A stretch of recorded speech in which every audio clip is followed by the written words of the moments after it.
when individuals have a critique of American democracy, they get equated with a disdain for America. And there may be some, and I know there are some who feel that way. I don't count myself among them.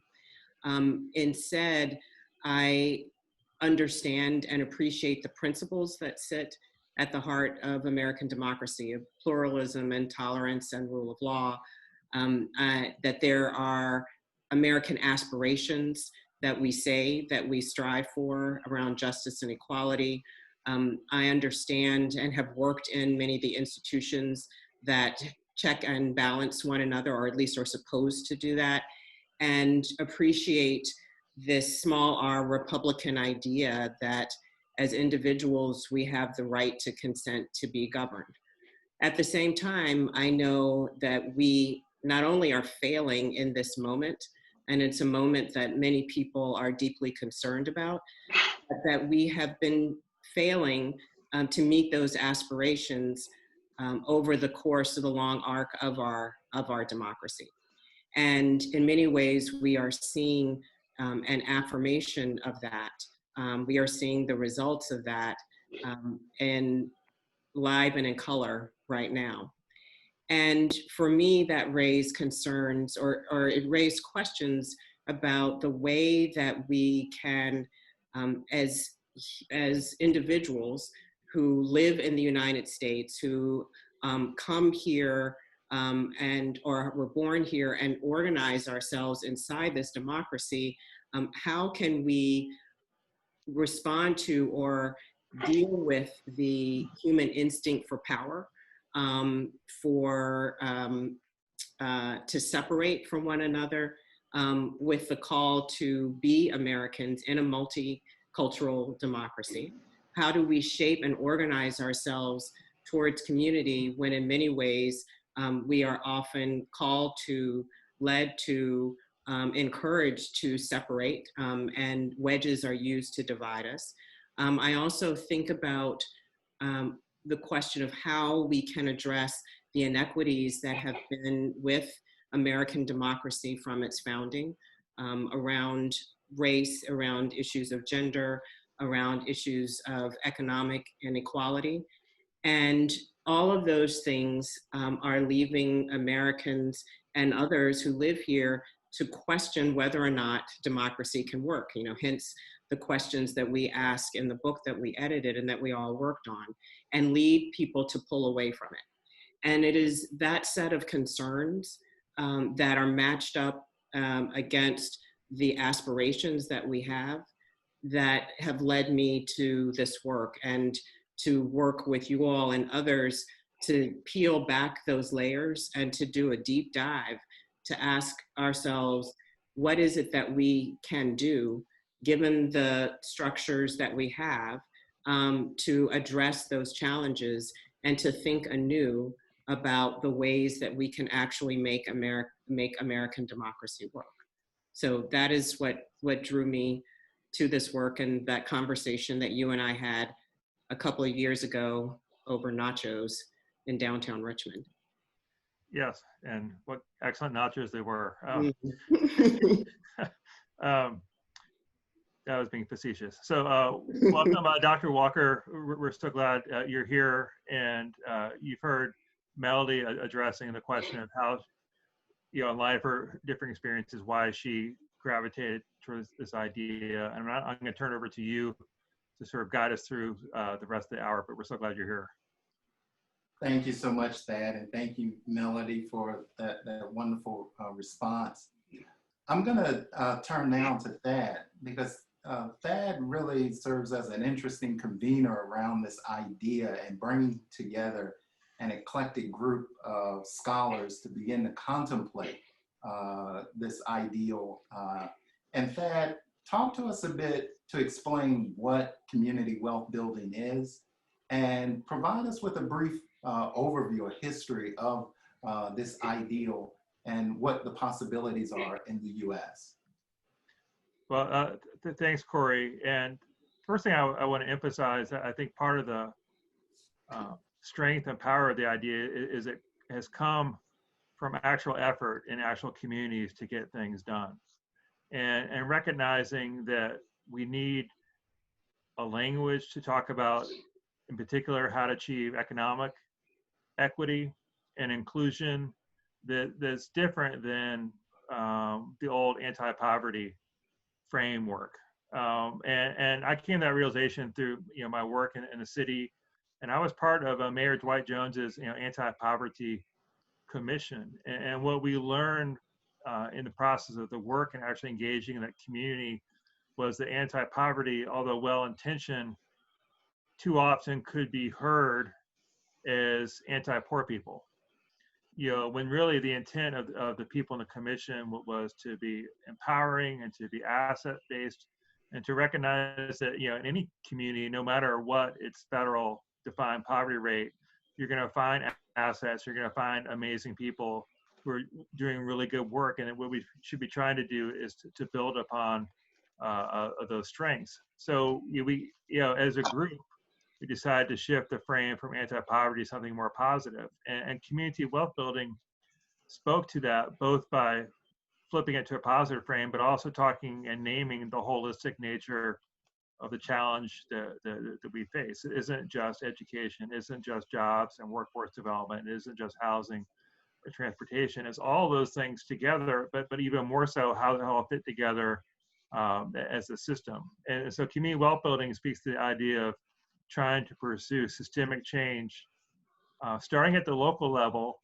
but then necessarily involving higher levels of government, such as the state and the federal government, because virtually no city has the capacity on its own to meet the problems at the scale they exist. And then there's the wealth component part is we actually need to bring more economic activity and generate within cities.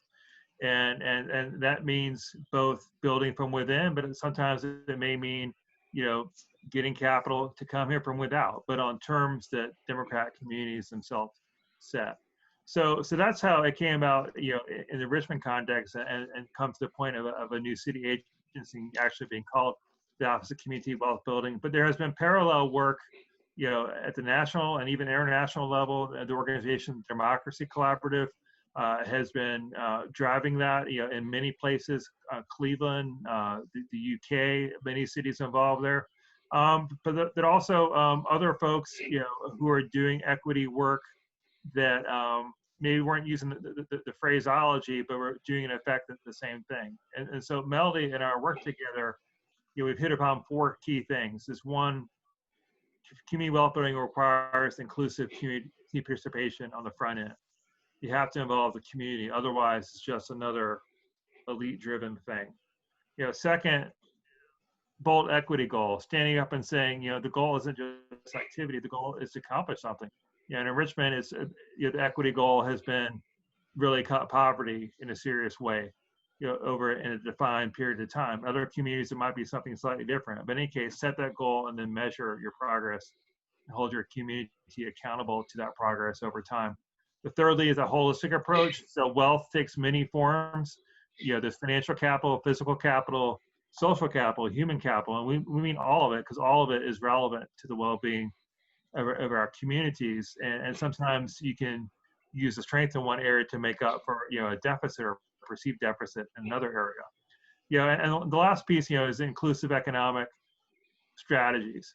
And so in the Richmond case, based on analysis, we have a booming economy in a lot of ways, a strong economy locally. But how is it you have a whole group of people and a whole group of neighborhoods, which are primarily African-American neighborhoods, in parts of Richmond that historically, decade after decade, have been left out. Clearly there's been a lack of intentionality about including that community and business opportunities, access to capital, access to good paying jobs. So let's build the mechanisms that focus on that. And that's one strategy. Other communities to come up with different strategies. The key thing is to put all that on the table, put the community's entire wealth on the table, and see how do we build a bridge, from those who are prospering to those who aren't. Thank you so much, Thad. You provide us with an understanding that this paradigm is inclusive. It's inclusive of multiple measures of well-being and community. It moves to any number of economic motives and systems, that it's not just singular in its design, and it seeks to engage in bold, systemic, transformative change that's deeply entrenched in cities. I want to turn now to Julian, because part of what Thad is saying is this paradigm seeks to really uproot those deeply entrenched, those historical forces that mitigate against realizing some semblance of an equitable democracy. And I know your contribution to the volume really looked at the history of how voting rights, the evolution of voting rights in Richmond.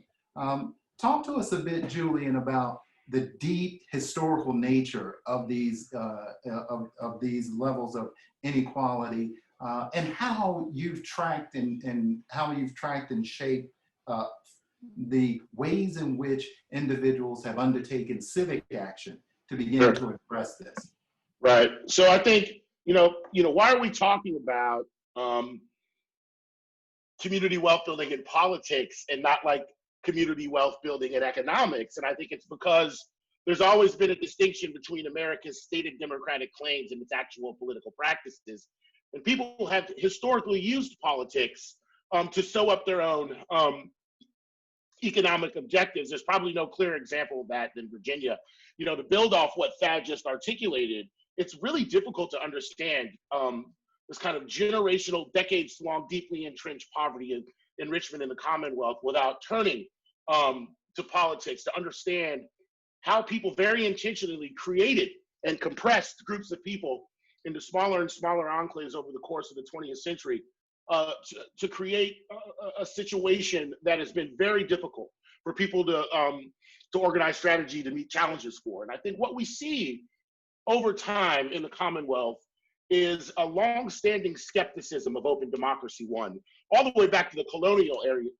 But to spare you that history, I'll start after Reconstruction, in large part because I think it's had a profound influence on the types of problems that community wealth builders find themselves addressing right now. The first is that what we begin to see at the turn of the last century are people using politics in some ways to reestablish some semblance of power after the abolition of slavery. And I sound like a broken record when I talk about this, but in 1901 and 1902, the Commonwealth of Virginia passes a constitution that effectively and very purposefully and very openly disenfranchises 80% of African Americans and the dirty secret is 50% of whites. There's a small handful of individuals in the Commonwealth that are responsible for the political decision-making process, which, by the way, was inextricably linked to this area's economic growth over the course of the 20th century. Virginia had one of the lowest voter turnout rates of any free democracy in the world, and the lowest voter turnout rate of any state in the United States for the early portion of the 20th century. Well, what does that mean? It means that by the turn of the century, many of the public policies, urban renewal policies, slum clearance policies, public housing policies, are in effect dictated by individuals who are elected without a public mandate and are not beholden to entire swaths of the voting population. And it is difficult in some ways to understand how essential community wealth building is in the 21st century without understanding the nature in which people used politics to systematically disinvest people in the building blocks of upward mobility over the course of the mid-20th century. So what we find in Richmond and across Virginia is that African Americans don't begin voting in the mid-20th century for the sake of voting.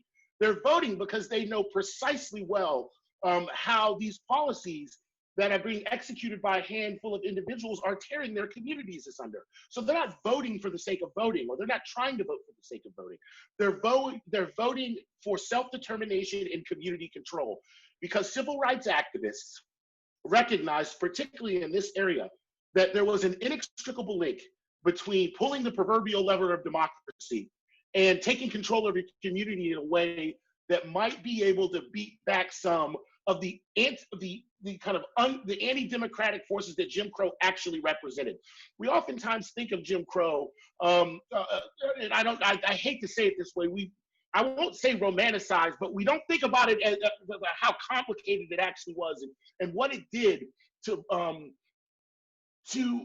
impinge upon people's upwardly mobile aspirations. So what we see over the course of the 20th century are people using politics as a way to try to assert control over their communities, to do precisely what Thad and Melody and yourself wrote about in the 21st century, right? In some ways, we're revisiting strategies that people laid the foundation for in the mid-20th century, in large part because they recognized that politics was essential.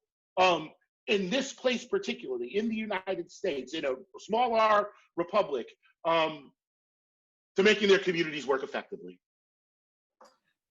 Thank you, Julian. You really laid out the basis of how community wealth building fits into a broader historical arc of communities seeking to empower themselves over and against the ways in which we've seen some of the more deleterious effects of our political system operate across time, and that we're revisiting this notion of community wealth building. It's part and parcel of how communities have begun or have always generated the ways in which they have sustained their presence in American democracy.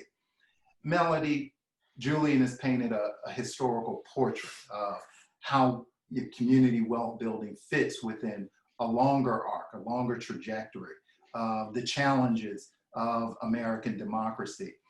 I know that in your work, you really speak to the necessity of having the principle of equity anchor policy decisions, such that it serves to not only address these historical and deeply entrenched inequalities, but also so that we build a flourishing democratic society for now and into the long future.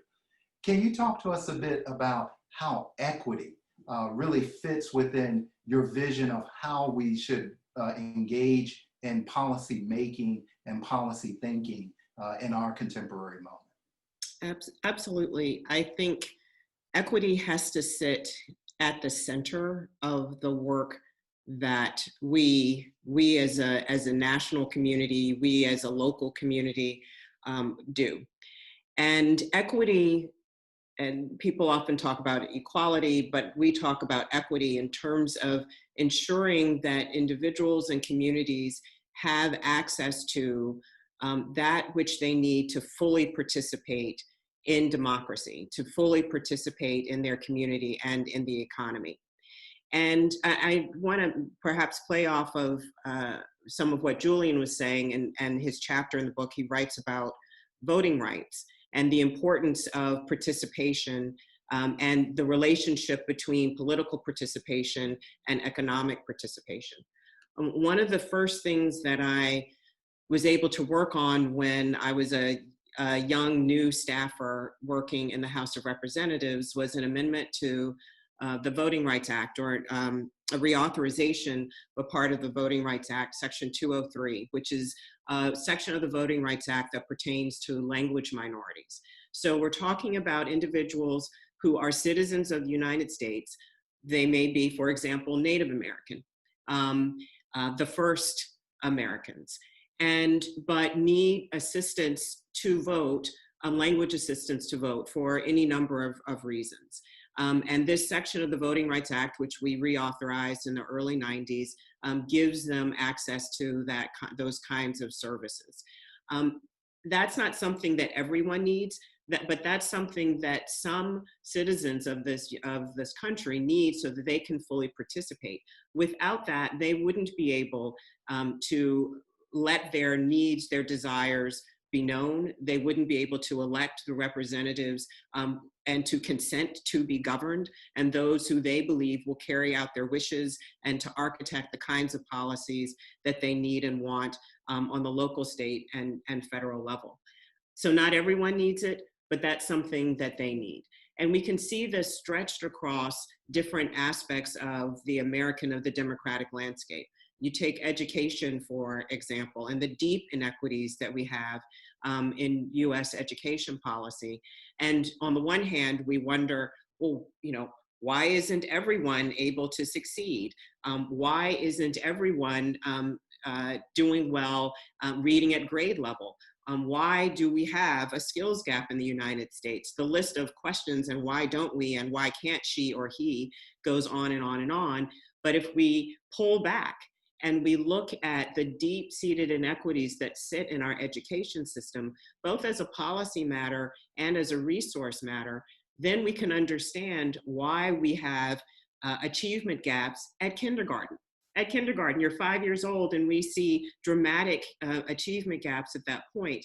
And then we see third grade reading gaps, and the list goes on and on. Unless we start to address those kinds of issues, we will find that people will continue to be unable to participate politically, and they won't be able to participate economically. And as we know, we look across the arc of history, it is those two things combined that allow not only individuals and communities to live to the fullness of their potential, but it is for our entire nation to live to the fullness of its potential. This is one of those situations where some may think that I am succeeding, I am doing well, but unless we look across a community and we see where those who are most vulnerable, those who are least able to participate until they are able to participate, it holds all of us back. We're like a team that's playing on a field with half the team on the field, and the team that's on the field has an arm or a leg tied behind its back. It doesn't work. And that's why equity, I think, is so essential to these conversations. Indeed, equity is core. It's core to ensuring that we have viable political participation as well as viable economic participation in building the whole citizen, the whole democracy for all of us. Thad, we've heard about this really enormous, bold goal of putting equity at the center. Give me an example. I want you to explore with us a bit an example of how this manifests itself in the everyday. When we hear community wealth building, we see all of these experiments going on in Rochester, in Cleveland, in Jackson, Mississippi, in Richmond, Virginia, in Denver, Colorado. What would it look like? What does it look like in terms of could worker cooperatives help build this deep democracy that we're arguing for, one that enables us to put these bold goals at the forefront, equity at the center, and build deep political participation and deep economic participation? Yeah, thank you. And yeah, I really think that this is the flip side of equity. Is the second principle is agency, and encouraging the agency of individual people. And so for democracy to function, people have to believe that their voice matters, and that it actually matters whether they vote, it actually matters whether they engage, in the local community. And, I think local politics is an important arena, because the fact is it's easier for an individual person to have a major impact or a significant impact, or even simply be heard at the local level where your representatives are most immediate, and there are many, many opportunities for participation, as compared to something as vast as the federal government, which is far away, and you may be able to submit a form on a website and so forth. But in terms of having a face-to-face conversation with a federal official who's going to make a decision that impacts your life, it's few and far between compared to your opportunities to influence what's happening at the local level. And so that's part of the community wealth building strategy, is to push not everything, but to push some of those decisions down, as some of that decision-making power down to the local level, where people can influence it and touch it and have a shape, and actually saying, what is our community plan going to be? In terms of economic participation, economic agency, that is another piece of it. And this goes back to Democratic theorists, back to John Stuart Mill, and even arguably to Adam Smith. if what people are doing in a capitalist economy is repeating rote instructions under the direction of somebody else, and there's no capacity to develop your own imaginative capacities, your own capabilities as a human being capable of creating and doing things. And so, voice in the workplace, is an important goal in itself. And I think something any democratic society should try to encourage, whether it's through unionization or taking the next step of workplace democracy in some form. But I think those structures also have a benefit for local democracy and for community wealth building, because when you have a worker-owned firm, and I should say, I'm going to shout out my wife right now, Adria Scharf, because she's an expert on this at Rutgers and has done a ton of research on this, as have many others. Employee-owned firms are more likely to be rooted in place. They're not getting up and leaving to another community or another country, for a greater profit opportunity. They tend to be more anchored in place. And so that's one of the reasons they're attractive, from a wealth building point of view, because they help stabilize things. But also, when they're really successful, they can actually help individuals not only get living wages, but actually build wealth.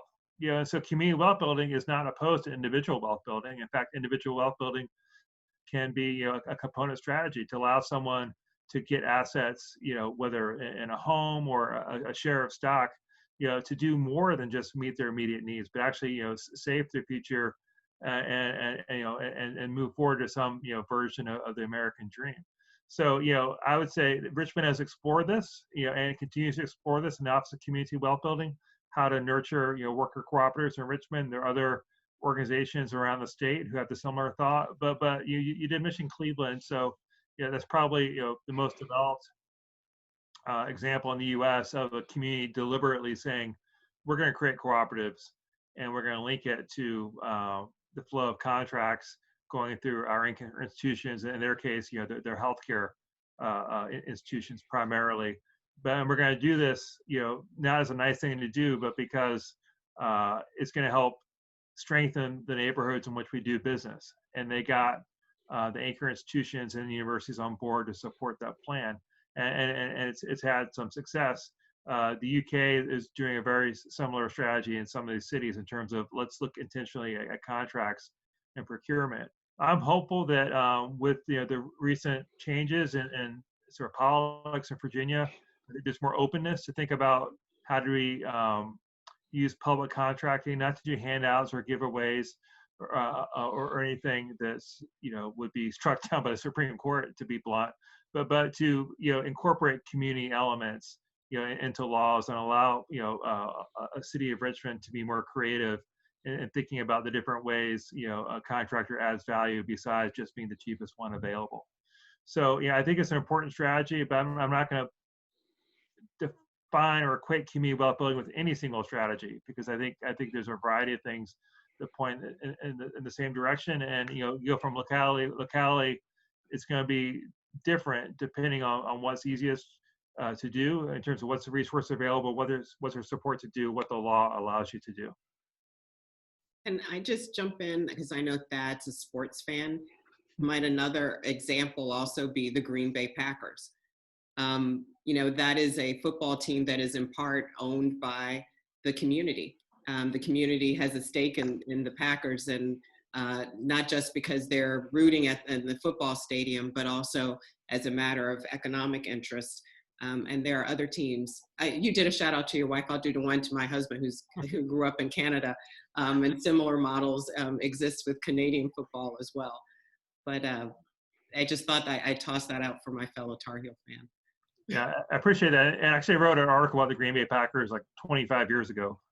And there's no way Green Bay would have a team in the NFL without a law like that. Unfortunately, what I learned to write that article was the NFL is basically written its governance rules so that there can't be another Green Bay. And so maybe as part of the community wealth building strategy, the federal government needs to push them on that to, change that rule. That's interesting, Thad. Yeah. But at core, what you're demonstrating or what you're talking about really is a core set of values that really ground and orient community wealth building as a policy ideal, as a paradigm, if you will.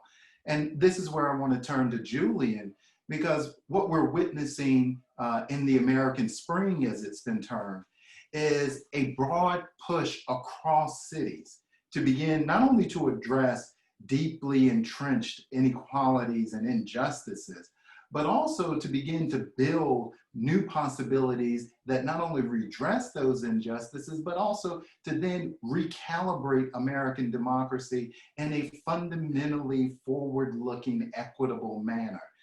Julian, can you talk to us a bit about those movements for social justice, both historically and in our moment, and how they point to new directions or new opportunities for us to realize an American democracy that never was? Right. So I think, no one knew better that things done on purpose can only be undone purposely than African Americans, in large part because they not only had to suffer through enslavement, but Jim Crow segregation. And what they end up doing over the course of the 20th century during the freedom struggle is activating the machinery of their communities to do battle with deeply pernicious forces. And in doing that, they lay the framework for the social justice movement, right? For instance, they re-equip Christianity, which had in many ways been used to rationalize the enslavement as a liberating mechanism with liberal Protestantism and the social gospel, to think about how can we turn inward into our communities to equip ourselves with the types of institutional and organizational strategies that we need to meet the challenges of Jim Crow segregation. I think a lot of people, and I'll bend this toward the latter portion of your question, look at the direct action strategies and the civil disobedience of the civil rights movement and don't recognize that was a last resort. Those were strategies that people formulated only after they had been deeply organized in their communities, labor organizations, right? There were voting rights organizations. There were all manner of organizations in African-American communities dedicated to social justice that culminated in the most visible aspects of the civil rights movement in the mid-20th century. And I think it lays the foundation, the bedrock for how we think about, or how people begin to think about activating their communities to use politics, in particular politics, called a civil rights movement for a reason, right? Because people are trying to gain political rights. And what they end up doing is laying the foundation for people in the twilight of the 20th century to say, this is precisely what we need to do to deal with the continuity of this tortured racial history that keeps coming up. And I think by looking intently at how civil rights activists organize, the good, the bad, and the ugly, and not just the sexy stuff like the direct action protests, we can recognize that if they could mount strategies against Jim Crow segregation, then it's possible to deal with the kind of enduring legacy of white supremacy in the early 20th century. And there are all manner of models that people have drawn on. Protests right now are a way to draw attention to the kind of the deep iniquities that continue to exist. And I think one of the things, though, that I think we would be wise to revisit, particularly to build community wealth and to reactivate these communities, is to not lose sight of how quietly and deeply organized African-American civil rights or organizations dedicated to civil rights were, and how long it took them to build up the momentum to systematically dismantle de jure segregation. You're so right, Julian. I want to thank you for your response, because what you do is you underscore the ways in which you have this broad civic ecology and this broad associational ecology of organized communities, from civil rights organizations to voting rights organizations, the club movement, African-American institutions, fraternities, and churches. You have this broad civic culture that's deepening democracy. as we continue on, folks, I want to thank our audience for being with us, and we have some great questions that are coming in, and I want to encourage everyone to use the Q&A function that's available to you to begin to write your questions. We're going to engage them as we go forward, and we're going to keep a running tally of them because they're helping us frame and inform the possibilities for community wealth building, not only in Virginia, but also across the nation and with our colleagues globally. I'm turning now to Melody because we have an interesting question that has come to us. Here's a question, Melody, where we have one of our colleagues who joined us this evening are wondering, we're talking about these big issues, equity, these bold issues, community wealth building, policy, government. We have this deep historical injustice that we're trying to redress. We're in a moment of having to make a particular shift, or you're advocating a particular shift. What do individual citizens, what's possible for individual citizens to make real and to promote equity within American public and within the American public sphere? Or, what can I do? Right. Help me. What Right. can I do? Which is a wonderful question. And to the person who asked it, thank you. And for those who are wondering the same, thank you for thinking that. Well, a number of different things. And first of all, as individuals, we are neighbors, we are employers, we are individuals who run nonprofit organizations. There are a number of different roles that we have as individuals. And in all of those different roles, there are critical things that we can do. And I think to start, there's an important mindset to bring to the table. And I will say it isn't always easy, but it is always important. And a question that we can ask ourselves is, how do we set the table?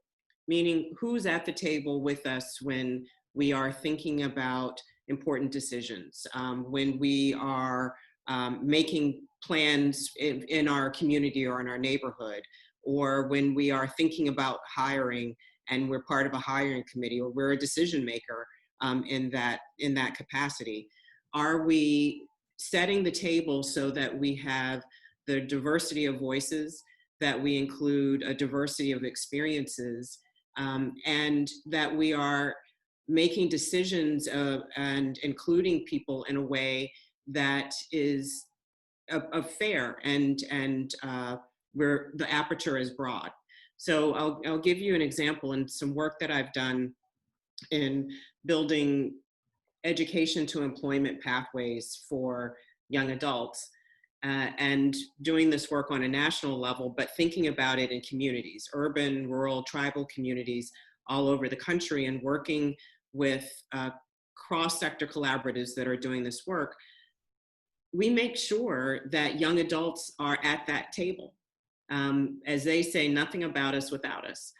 So if you're bringing an equity mindset to that kind of work, you don't set the table to do the work in support of young adults without young adults there.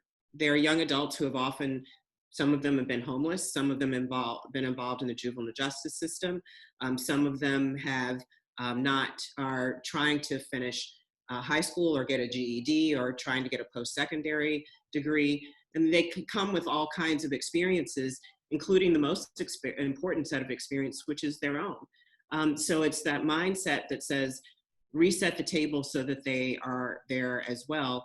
And also think about the policies that may be affecting the way that you are making decisions, whether it is something in your nonprofit or something in your place of employment. And I'll give an example, keeping with this one.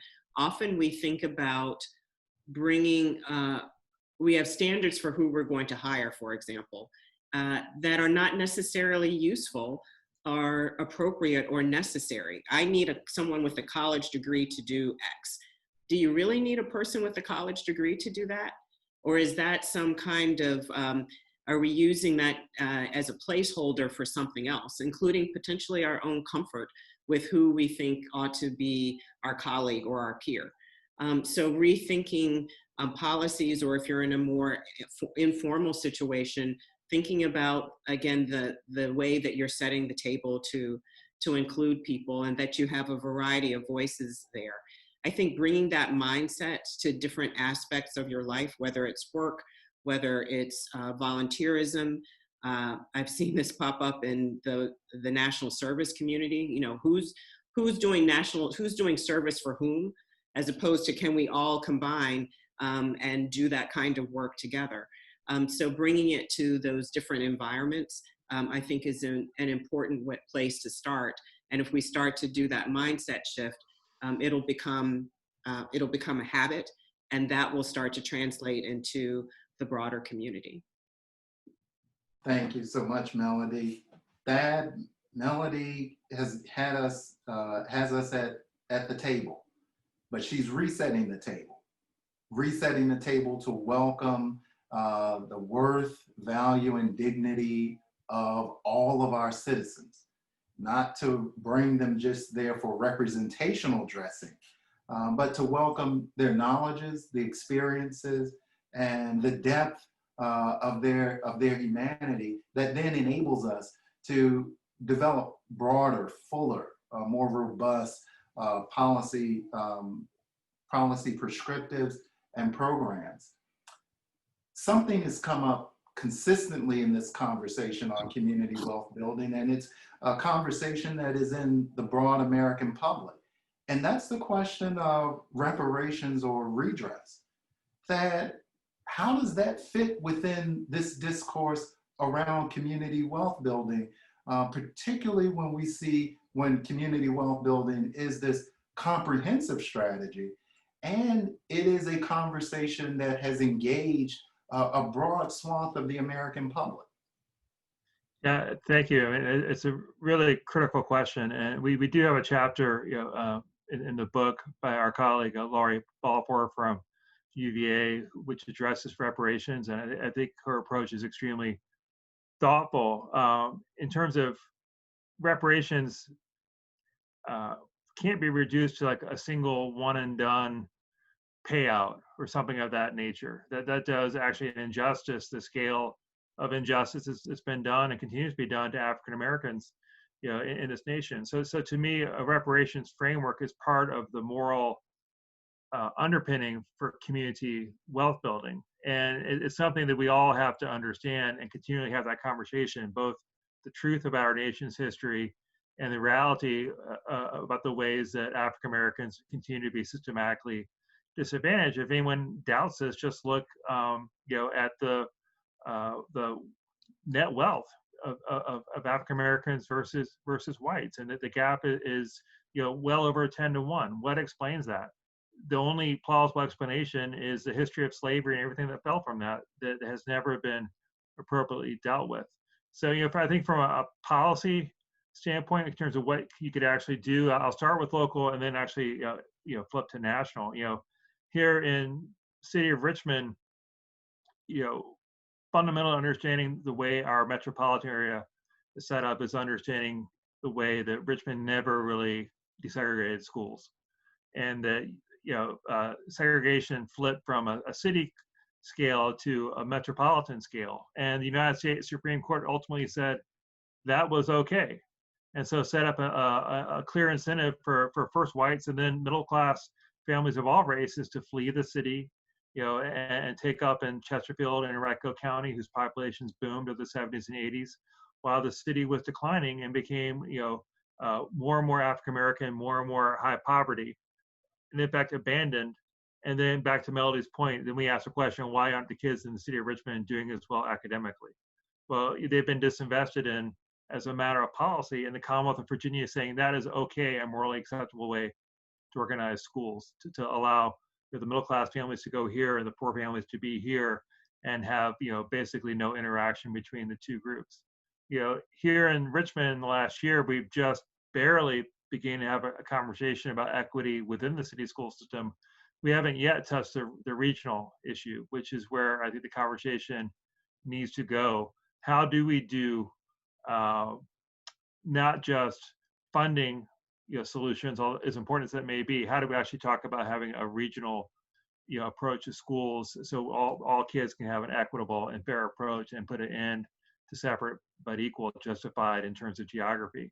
To flip it up, to a more national level issue, Derek Hamilton, another economist, I think is largely friendly to our approach. He writes about, baby bonds as a wealth building solution that may be a universal policy, but obviously would give African Americans, huge advantage compared to the status quo. It's the idea of every person at birth be given access to wealth that would mature at some period of time that could be used for a variety of purposes, whether it be education, starting a business, or just having the money to do a down payment in a home. And so we know the access to wealth is a barrier to entry into the middle class in so many ways, for everybody, white, black, Hispanic, everybody. That's something that policy could address if we were intentional about doing it. It could be done in a universal way that is race aware, and so I would endorse some variation of that, as a way, to build a politically plausible way to reduce the racial wealth gap. But again, I think reparations is that framework. Even if we got that done, there still be so much more to do. And so I think that the key point Laurie makes is it's not just one thing. It's something we're talking about the next 10 years and for the next 100 years, and probably more after that, because that's how deep the legacy we have to undo is. Thank you so much, Thad. And yes, and Laurie has made an incredible contribution to the volume with her essay on reparations that really has us thinking, that really calls us to think very fundamentally and foundationally about democracy. And this is where I want to turn to Julian, because as Thad was talking about disinvestment as public policy, disinvestment not only historically, but also in the ways in which some of the norms and mores of our policy prescriptives operate in the present. There's a question that we have in light of this deep history. Do we really have an intentionality to deepen democracy? What lessons can you offer us, your thinking from history, to begin to wrestle with that?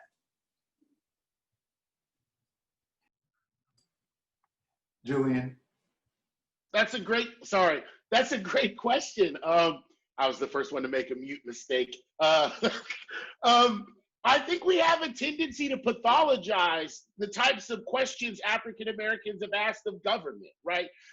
Black folks in the mid-20th century weren't asking anything of government that their white and immigrant counterparts hadn't asked for, right? During the New Deal and programs before that. And what I think they did is they recognized something that all Americans recognize, that government is essential, right, to human thriving in a constitutional republic. And I think what they also recognized in the mid-20th century that we'd be wise to learn from is that political organization does not grow organically. It takes cultivation. And I will talk specifically about some of the social unrest that's taking place right now, right? There have been any number of monumental, pardon the pun, symbolic political events that have taken place in the last 12 months. I think the civil rights organizers and activists of the mid-20th century would ask of us, if that is all you want from democracy, you need to ask deeper questions about what purpose democracy and a democratic system is supposed to serve in your life. I think one of the things that they would, I'm anticipating that they would want people to carry the torch beyond the kind of symbolic victories that have characterized the last year, and organize their communities to do battle with the continuity of American bigotry in a way that not only makes life more livable for those who are presently alive, but future generations. I think the assumption in many instances when we look back at the civil rights movement is those activists were doing that for themselves. I think that they were trying to pave a kind of democratic union that secured a future for people not yet born.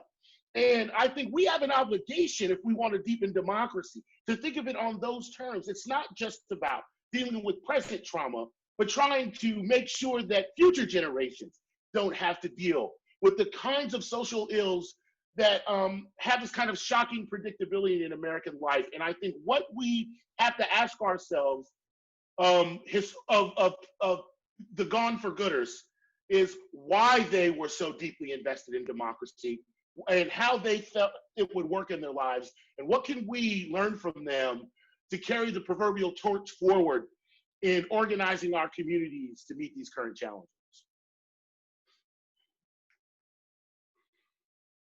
Thank you so much, Julian. You set you're following up with Melody in terms of not only setting the table, but welcoming Precisely. us, looking not only backward, but looking forward. And it's that vision of democracy that really animates the community wealth building paradigm and the work that's exemplified in this edited volume. Folks, we have a few more minutes before we close off tonight. I want to turn to my colleague Melody to have her sort of provide a few closing thoughts for us to go this evening as we continue to contemplate this, as well as we continue to engage in the vibrant culture that is American democracy in 2020.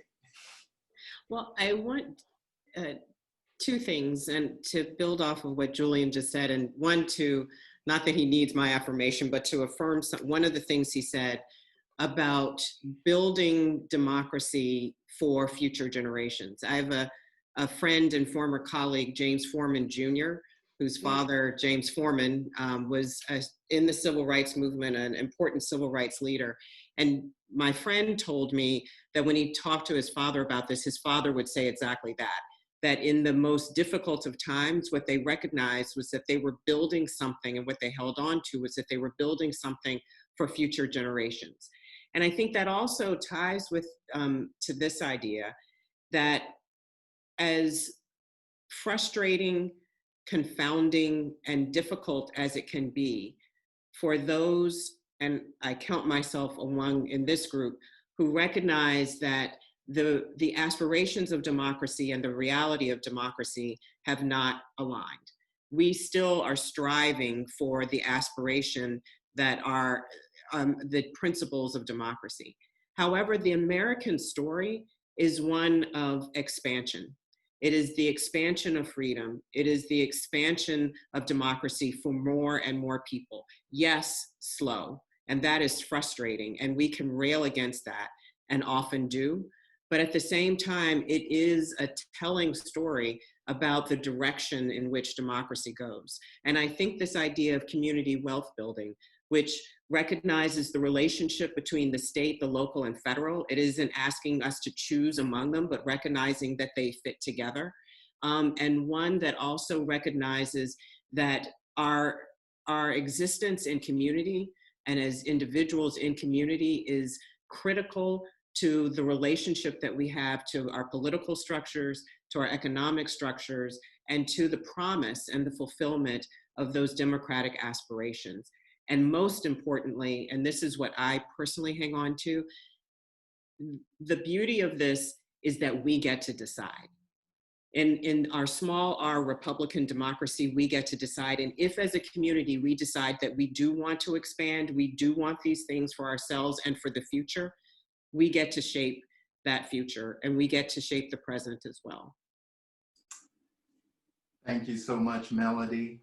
As the poet June Jordan often said, we are the ones we've been waiting for. I want to thank each of you for joining us tonight, and I'm sorry for coming in a bit late, but this conversation has been incredibly rich.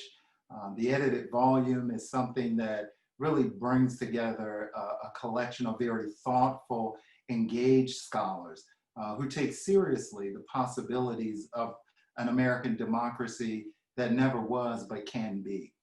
It's with that we leave you tonight, only to join you. I know we're going to continue this conversation again. I know we have something planned at the University of Virginia in January, and we're going to convene again virtually with down at Wake Forest later in the spring to continue the conversation. And there may be other conversations to come. So I want to thank my dear colleagues for their time. And I'm going to turn it back over to you, Thad, to close us out.